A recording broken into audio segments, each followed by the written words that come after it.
మీకు తెలుసా, కర్ణాటకలోని సురేష్ అనే వ్యక్తికి ఏ నేరం చేయకుండానే అతని భార్యను చంపిన కేసులో 1.5 years శిక్ష పడింది. సురేష్ ఆయన భార్య మల్లిగే 2020లో ఆయన భార్య మల్లిగే మిస్ అయ్యింది.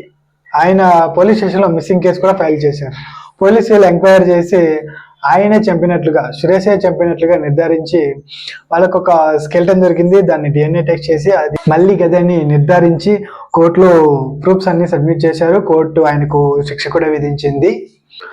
కట్ చేస్తే సురేష్ వాళ్ళ ఫ్రెండ్కు మత్తికేరిలో ఒక షాప్లో కాఫీ తాగుతుండగా మల్లిగే ఆమెతో పాటు ఇంకొకతను కాఫీ తాగుతూ కనిపించారు.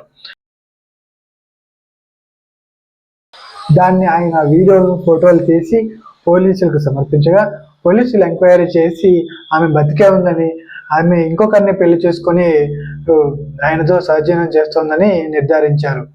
ఇప్పుడు కోర్టు తెలుసుకోవాలనుకున్నది ఏమిటంటే ఆ స్కెల్టన్ ఎవరిది, ఆ కేసుని ఎందుకు అంత హడావిడిగా ముగించారు, ఈ విషయం మల్లిగా వాళ్ళ కుటుంబ సభ్యులకు తెలిసినా ఎందుకు చెప్పలేదు అనేది ఇప్పుడు కోర్టు తెలుసుకోవాల్సి ఉంది. మరి ఏ నేరం చేయకుండా ఆయనకి ఎందుకు శిక్ష పడింది? 100 మంది దోషులు తప్పించుకున్నా కానీ ఒక్క నిర్దోషి కూడా శిక్ష పడకూడదు అనేసి జైలు నమ్మే సూత్రం. మరి ఎందుకు ఈయనకి ఎంత హడావిడిగా కేసు కంప్లీట్ చేసి దోషిగా నిర్ధారించిందో మరి పోలీసులకి, కోర్టుకే తెలియాలి. ఈ కేసు విషయంలో సురేష్కి న్యాయం జరగాలని మనస్ఫూర్తిగా కోరుకుంటున్నాను.